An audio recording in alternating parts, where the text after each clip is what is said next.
Good evening, Sunshine Coast, and welcome to another episode of Local Focus. I'm your host, Darren from Digital Barista, where I serve up freshly brewed content strategies, tips and tricks to help small business owners and entrepreneurs get started with live streaming. Now, if you'd like to find out a little bit more about how you can have your small business featured on Local Focus, then just hit me up in the comments or send me a DM or head over to the page, and you can always see my contact details out on there, and you can reach out to me. So tonight, I'm happy to have Nikki Little from Nick's Bodyworks PT. How are you going? I'm good. How are you? Thanks for coming to the studio tonight. Thank you for having me. Yeah, it's always nice to have local business. You're a Bloblo local? Yes. Yep. 20 years. 20 years. I think we're sitting at about 15 years for ourselves, but it's a nice little place. And you've told me something before we sort of went live that you're also a teacher. Yes. I didn't know that. Primary school teacher. Yes. Yeah. So tell us a little bit more about your background and perhaps how you got into the personal training. Yes. So background, basically been with kids. So childcare, which led into teaching degree while I was having my own kids. And then with the juggling of school teaching, then decided to venture into my passion, which was fitness, health, that sort of thing. And did my PT training, then was juggling both. So doing the PT training while still doing the school. So it's a nice little balance. Yeah, and I think that's important. And I've said this a few times before, but having that balance, particularly if you're working and you're trying to run a business as well. Yeah. I've done that for 20 odd years. And sort of getting that balance right is important. And I guess you're in the right kind of industry to sort of help with that. Yeah. Now, so as a personal trainer, you would know exactly what you need to do, but you said to me before that you've got a trainer as well. Yeah.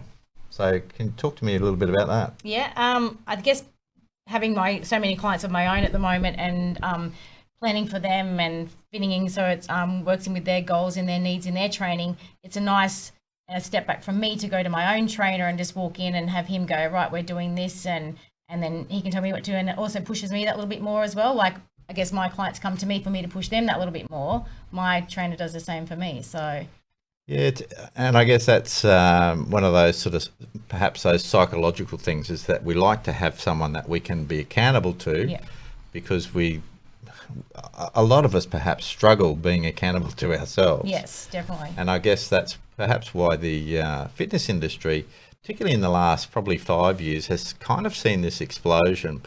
I would say probably 5 years. Where there's a lot more of these group-led training sort of scenarios. So as far as your business goes, what sort of services do you offer? Both group and PT. So few of the clients that I had pre-coronavirus were all into the groups, and then once Corona hit, then we couldn't do the PT sessions. So a few of them were then doing that to keep up with their training, actually found that they preferred the PT over the group, that one-on-one. But group's good if you're sort of that not sure or you don't want the one-on-one interaction with a PT that someone's just looking at you all the time. You can sort of hide a bit in groups, but I still sort of get around it. And it's fun. It's got that sort of, the girls will come, have a chat, share things, and that's what we say. It's sort of like we're all there to help each other, support each other, as well as parenting ideas, anything like that we can help, that everyone's going through issues and things like that. So we sort of have the chat, everyone trains, has a laugh, hot and sweaty. And you offer free therapy as well. And free therapy as well. So we do the therapy sessions often before, and then we get into the training. So. Now, we're not saying that Nikki's a qualified therapist, but when you do get a group of people together, they often, and I think that's testament to the fact that you are running a community-based type activity, and people love to be part of a community. It's a good place for them to share and I think that's probably what a lot of us need to do more of, is just let a lot of those emotions out rather than sort of bottle things up. And fitness is probably a good way of doing that. Yes. It's a good way to expel energy. Now, I said in my post that I've been on a bit of a fitness yo-yo for probably the last 10 years. How can people get it to become more part of their lifestyle? So So if you were looking at me, for example, you were going to talk to me and I was looking at engaging your services, what would you be encouraging me to be looking at if we wanted to do this as more of a long-term solution rather than a short-term fix? Yep.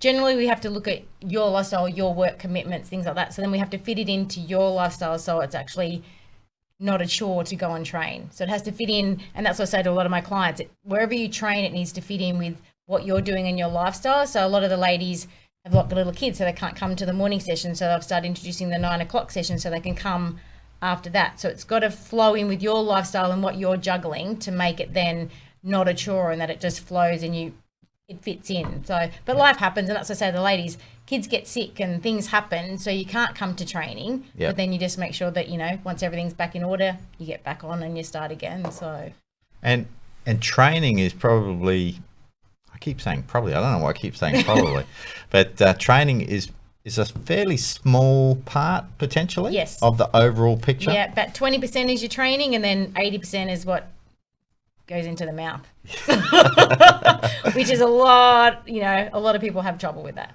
Yeah, and I think that's been my problem for a long time is the diet side of it. Yeah. I've always enjoyed exercise, but yeah, the discipline, the discipline that I lack is probably around food. Food, yeah. And you're not alone.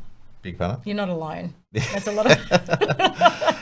It's so hard when you like something so much, I guess. But, and that's what I say, and like I said, I'm not qualified as a nutritionist and things, but I say to people, like, look at your portion size to begin with, because people go, I'm going to cut it, all this and cut it. I said, well, then you're doomed to fail, because then you'll have a bad day, and it's like, right, chocolate. It's not sustainable. No.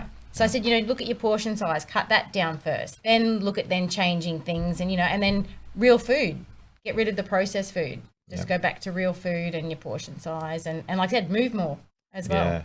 Yeah. Yeah, it's so important. Like, a lot of us are stuck behind a desk, or we have limited movement, and the body's not really designed for sitting in one spot for any long period of time. So what are some of the simple things that maybe people aren't quite ready for the PT? So how would you sort of encourage people to start off? Start that sort of journey. I don't like using journey. Journey's a bit of one of those. Just like I said, walking. Yep. If you've got a dog, just general walking, or if you don't have a dog, just walking, and set a goal one day. Like if you're at Park Lakes, 1 lap around the lake, that's a start. Yep. Start doing that every couple of afternoons, or if you're a morning person, get up and do that in the morning. Then you can progress bike riding with the kids. If you've got kids, bike riding, there's some great pathways around here that you can ride on. And so little steps like that. You don't have to go out hard and fast and I'm going to do a 10K run. Like if you've never done anything before, little steps. Yeah. I think that's where a lot of people fail, is that they think, well, they have to be this athlete. Yeah. And they go hard for the first couple of times, and then they can't move for the next 3 days, and they think, oh, this is too hard. Yeah. And so I think, like you're saying, breaking it down into bite-sized chunks.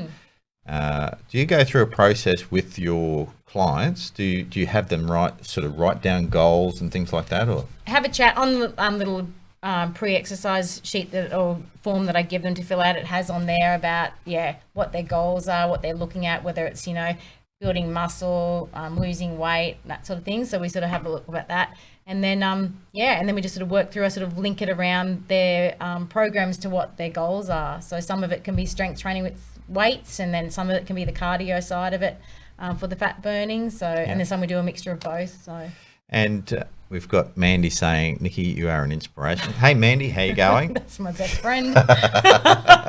She has Mandy. To say that. Good one, Mandy. I wasn't going to give that away, but well done. Thank you. Yes. And, so what were we talking about? The little steps. Little steps. Now, as far as the training process, are you locked into any particular type of training that you offer, or Mixture. So what's the range of training facilities that you have? Yeah, so I provide weight training. We can do boot campy type stuff. We do HIIT stuff. We do boxing, functional training movements. So movements that sort of help you with everyday movement. So then as you progress in age, you can still bend down, tie your shoelaces up. So those functional movement types of exercises. Anything like it's a mixture. I don't sort of just specifically have. And so in my timetable, it has, so there are days that are specific for things, weights or something. And then other days, Friday mornings, I call it Fun Friday. So I don't tell the girls what it is. So they've told me it's not fun yet. So their idea of fun is train the trainer. I've been told. So I used to do that. There was a, I can't remember. There was a show on TV where they used to do that. Yes. They would have that opportunity to train the trainer. Train the trainer. Yeah. Was that The Biggest Loser or something it was, like that? Yes, I think it was. Yeah, that's right. They always look forward to that one. Yes. Yeah. And so pain management's another big thing for a lot of people. For example, I've got dodgy knees and I've got a couple other little niggly bits. That's all stuff that you manage as well. Yeah, so I work in with them. So usually if they've had that issue, it's like, have you been to the doctor? What did they say? You know, what are you allowed to do, not allowed to do? So I get that feedback from them. And then I work in with them. And if we're doing something, I'll say, anything that we're doing, niggle, whatever, let me know straight away. And then I just give a modification to the exercise. So the old no pain, no gain is not necessarily true. No, not necessarily true, especially when it comes to your knees and your joints and arthritis and all that sort of thing. So modifying all the time. Yeah, for sure. And who would you say is your ideal client? Like, is there a particular genre or group of people that you like working with, or is it pretty much open slather? Pretty much open slather. Like, so if you're willing to make that health and lifestyle change and give it a go, then I'm there. Yeah. I'll be there beside you to help you, along the way. And so if we have a look at the best place to get in touch with you, if they head to your Facebook page at this stage. So I've got that up on screen now. Beautiful. So that's Nick's Bodyworks PT. Bit of a tricky one. You do have to put the gap in between the body and the works. Yes. I did try putting in the Bodyworks. Bodyworks. Yeah. But and we've got those details on the so head there, and I'll pop it in the comment anyway. I'll link it to your page in there. Okay, cool. And so you've now sort of gone to more of a full-time sort of process with the business, like just trying to promote it a bit more and just do the bit of a relief teaching on the side. Just a little bit of extra money, but hoping to put more back into my business, which I love. And I love the kids, but I love working with adults and in the fitness side as well. So. And so you work from home? Yep. So you've got a home setup. Got a home gym, and we're on an acre, so I've got yard as well for running, which they don't like that very much. But so I've got the home gym set up, so indoors, outdoor. So variety of options that we have for training. Yep. Well, that's something to think about for all those people out there that perhaps looking for somewhere local, particularly if you're in Bly. Like we've got a couple of options in Bly, but if you're looking for more of that personalised service, then that's something that you really sort of focus on. Definitely. And it might be a good time. Like we're coming into the cooler months now, so that's probably not a bad thing either. Yes. Yeah. Not if you start at 5:30, but anyway, we'll get there. Well, if you're a morning person. The girls come rugged up and we get warmed up, so we strip the layers off pretty quickly. I don't think there'd be too many cold bodies after 10 or 15 minutes. No. So that's, and I guess that's the other sort of side of it, is it's not just you turn up and bang you straight into it. You do go through a process of, correct, warming up process and things like that. And I go through and I show all the exercises that, doing and sort of explain, give them some cues of, how to do it correctly. And through, when it's a group session, I'm constantly walking around and just checking and reminding them what they've got to do. And so check out the Facebook page for Nick's Bodyworks if you want to have a look. You've just put up a new schedule, I think. Starting probably in a couple of weeks, the new timetable. So adding Saturday mornings in. That'll be handy for a lot of people that are working, that like that extra little bit. 6:30, so it's not too early and it's not too late. I'm a morning person anyway, so. Oh, that's all right. Yeah. You can come to the 5:30 ones. Well, see, I spent my childhood swimming training, so you're up. Yes. Up very early. But thanks, Mum and Dad, for that one. Yeah. But thanks again for coming in. And it's nice to sort of be able to talk to some local businesses. And I have said it before, but you do see people around and you think, oh yeah, they run that business or they run this or that and the other. But it's nice to actually have a real conversation with some of these business owners, and it gives the locals a bit of an opportunity as well to perhaps meet you for the first time and learn a little bit more about you. So thanks again for coming in. Thank you for having me. It's been great. So there you have it, guys. Another episode of Local Focus, and it was Nikki from Nick's Bodywork. So make sure you check out her Facebook page, jump on and like it, and yeah, get into it. Like it's we're not getting any younger, and the more that we can incorporate movement into our daily routine, and the happier. And I know we didn't really talk about it, but exercise releases some pretty wonderful chemicals in our brains that makes us feel a lot better. So get into it, and we'll catch you. Actually, I've got a special episode tomorrow night. Normally I'd be on Wednesday night, but we've got a special episode tomorrow with Matt O'Connor from SCX, which is Sunshine Coast Extreme Games. They've got that happening this weekend, so we're going to have a chat with him tomorrow. So hopefully you'll tune in for that one. Otherwise, we'll catch you on Wednesday.